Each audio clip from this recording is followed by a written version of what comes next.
The invasion of Taiwan could trigger one of the biggest conflicts in the 21st century or in human history. What would Australia's role be in it? Let's talk about it.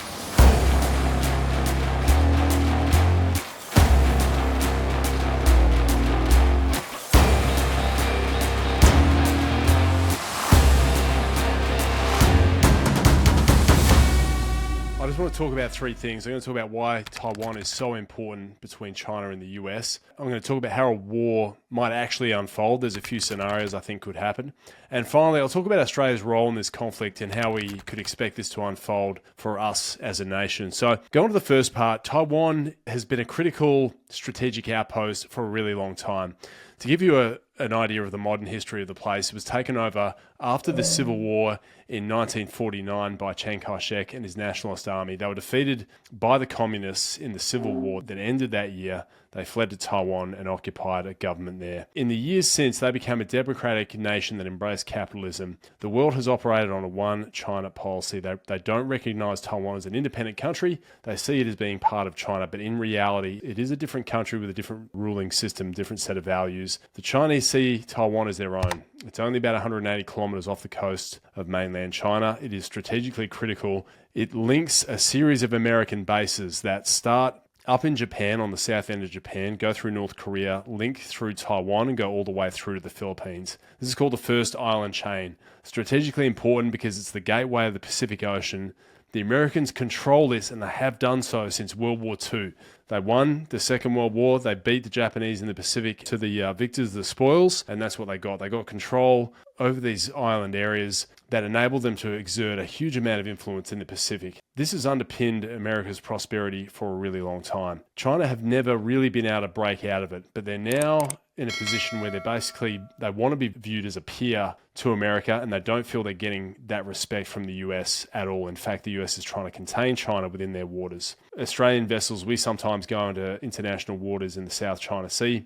They've sent their vessels to us. I've talked about this in one of my videos. Where is all this going to head? Now, the last time there was a major conflict over the Taiwan Strait was about 1996. The Chinese threatened to take over the island, but since then they joined the World Trade Organization in the year 2000, and China's industrial base has just become an absolute juggernaut. They have a huge navy, they have a massive industrial base, and they've stated very clearly that they intend to unify China by peacefully or through other means. And in fact, President Xi Jinping, according to the CIA Director William Burns, has stated that he wants the PLA to be ready to invade Taiwan by 2027. What is this going to look like? So that's why Taiwan is so important. It's the home of the semiconductor industry. Most semiconductors, even if you're watching this video, probably come from Taiwan. They make most of the world's high-end semiconductors. They're in cars, weapons, phones, all sorts of things. So it is a strategically important area, and America is trying to replicate this capability on their own shores because they know it's pretty tenuous. Now, the reason it's important is because the US have pursued a policy of strategic ambiguity. They've never stated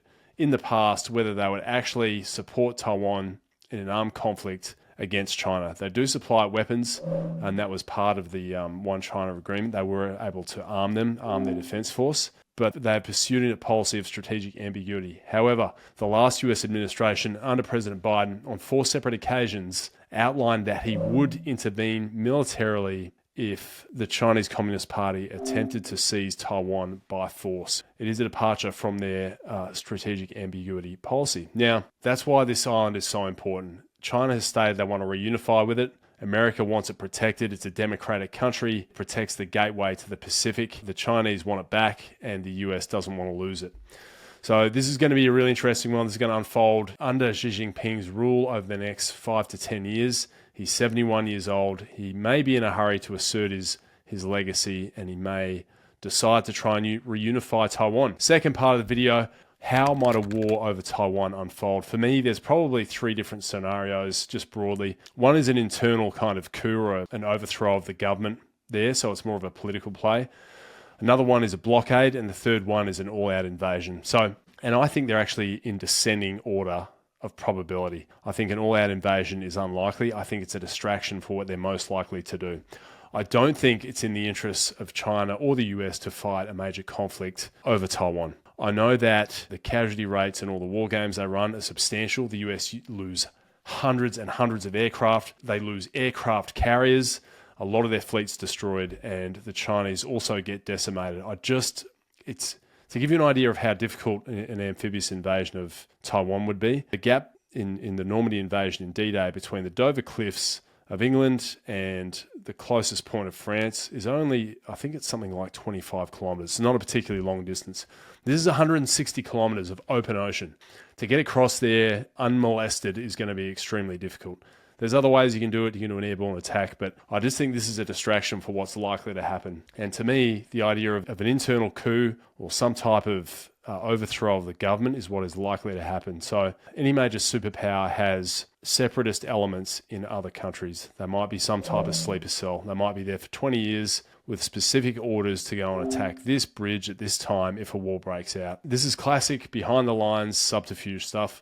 It's what the Allies did in World War II. They had the French resistance, and just before D-Day, they gave them the orders they needed to carry out these attacks in support of the war plan. Guaranteed China's done the same thing in Taiwan, so they'll have internal elements that might be able to effect an overthrow of the government, for example, and conduct a coup from the inside out, kind of like a decapitation almost, and a peaceful occupation from that point on. I think that's the most likely. I think if you can avoid fighting a war over Taiwan, that's probably going to be their preference. So some sort of a political solution, whether it's an internal coup, an assassination of some form, an army-based coup, who knows? But that is what I think would be the most likely probability of a reunification of both islands, and that's probably the most low-cost way of doing it. The second one is a blockade. Now, China is currently flooding the Taiwanese defense with multiple naval ships, multiple aircraft, over 150 in one hit, and they're increasing the temperature in that part of the world. And they're just trying to make it the new normal. They're trying to make this a normal activity so that one day it won't be a training activity, it might actually be a blockade.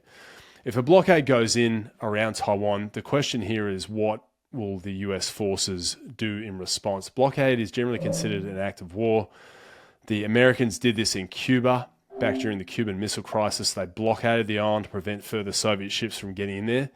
Extremely tense, because if ships try and run a blockade, they can be fired upon. This is a potential scenario as well. The idea is they're going to try and make sure American forces can't access the area easily. They've got satellite-guided anti-ship missiles that can do exactly this. They're called carrier killers. They're designed to target US forces coming out of Guam, coming out of Diego Garcia, coming out of the Japanese ports as well. So there's a chance that the blockade could go in to try and effect a political solution. The US forces might try and interdict these or run the blockade or try and find a way of breaching it. And it runs a risk of real escalation. The Chinese have been preparing for this. That's true. So a blockade I'd give that medium level possibility. I give the coup a high level of possibility. And the final one is the all-out invasion. So to actually launch an invasion by force and take over this island is going to be extremely hard to do. To give you an idea, during the Ukrainian war, the build-up of 100,000+ troops on the border of Ukraine, and this was a land war, much less equipment in theory than a seaborne invasion.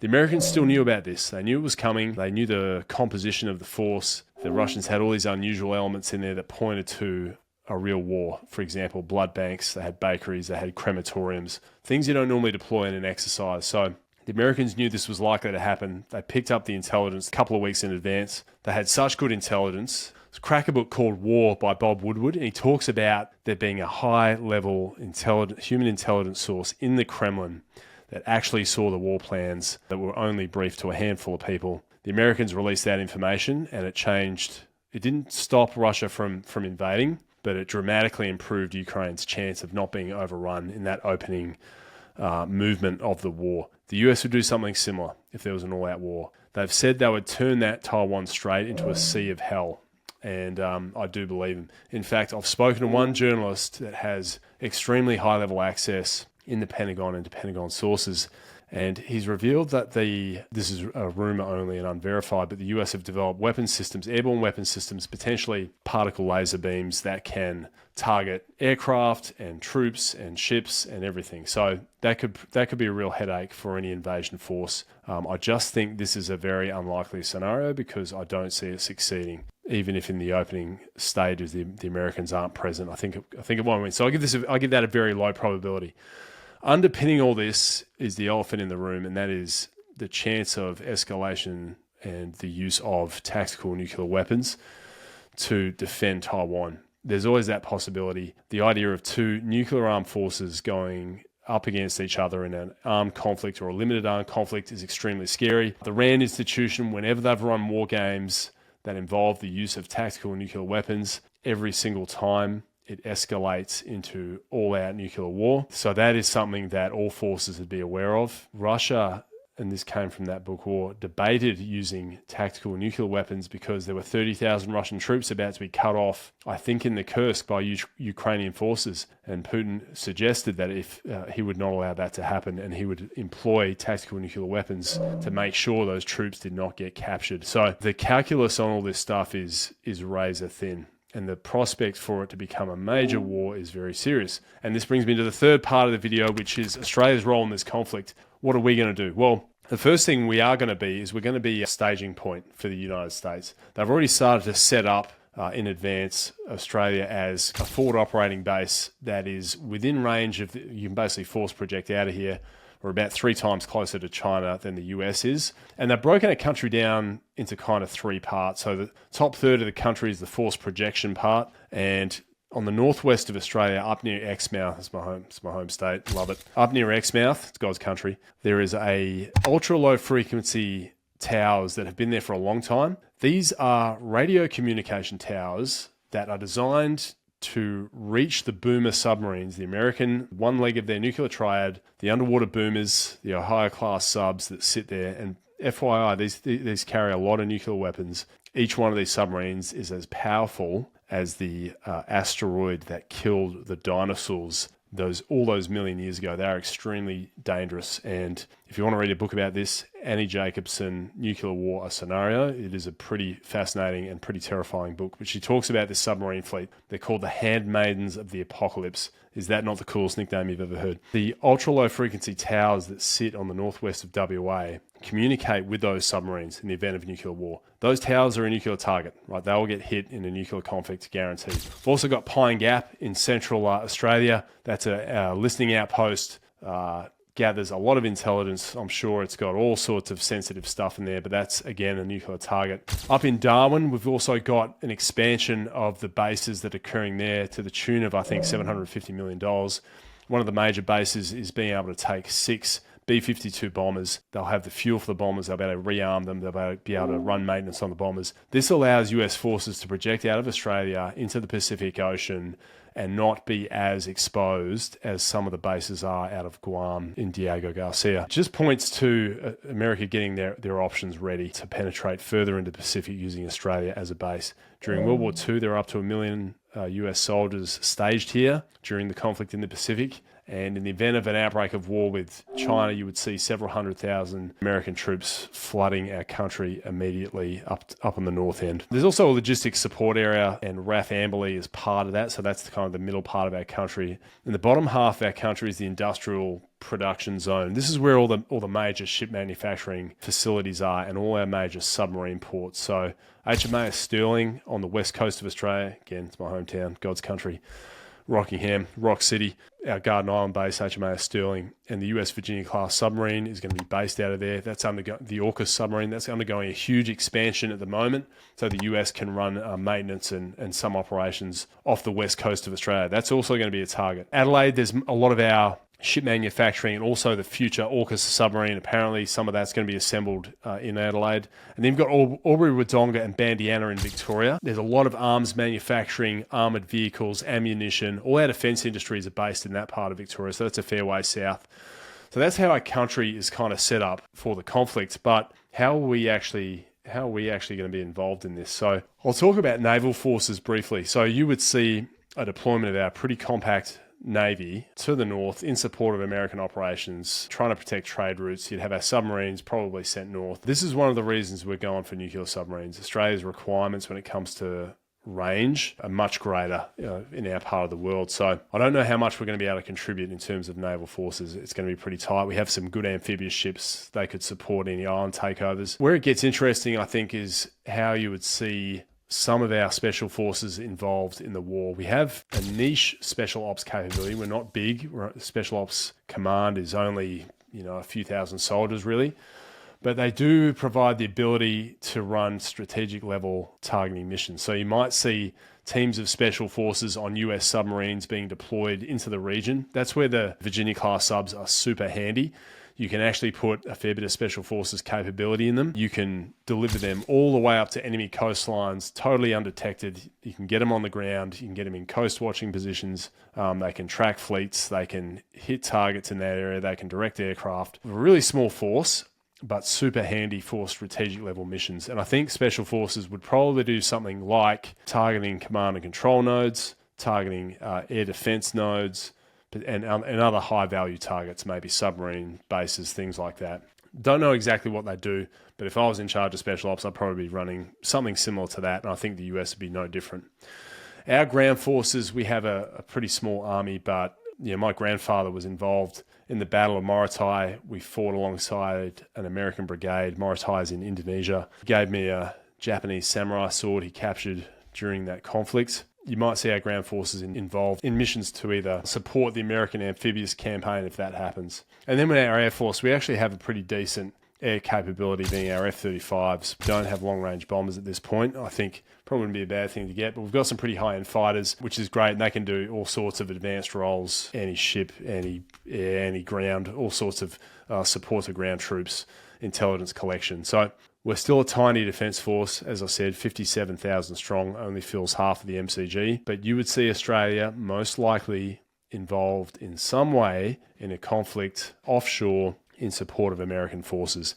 It's actually a pretty high risk thing. A lot of people will, to put it bluntly, a lot of people will die if something like this happens. I really hope it doesn't. I hope we can find a way through this without a major conflict. We might just have to outweight some of the autocrats that are in the system now. But yeah, this is a real worry. I think this is something that could unfold over the next few years. I really hope we find a diplomatic solution, because there is a chance if Australia gets involved in a war like this, we could go back to a 1950s economy. We won't be able to import things. We'll have only the materials and manufacturing we've got onshore. What you'll find is your ability to get things like high-tech goods, white goods, vehicles, specialist equipment, rare metals. All those things will probably stop happening in Australia. You won't be able to import them very effectively at all, because we won't have control over our shipping lanes. So anyway, I wish I had better news for you, but that's something to look out for.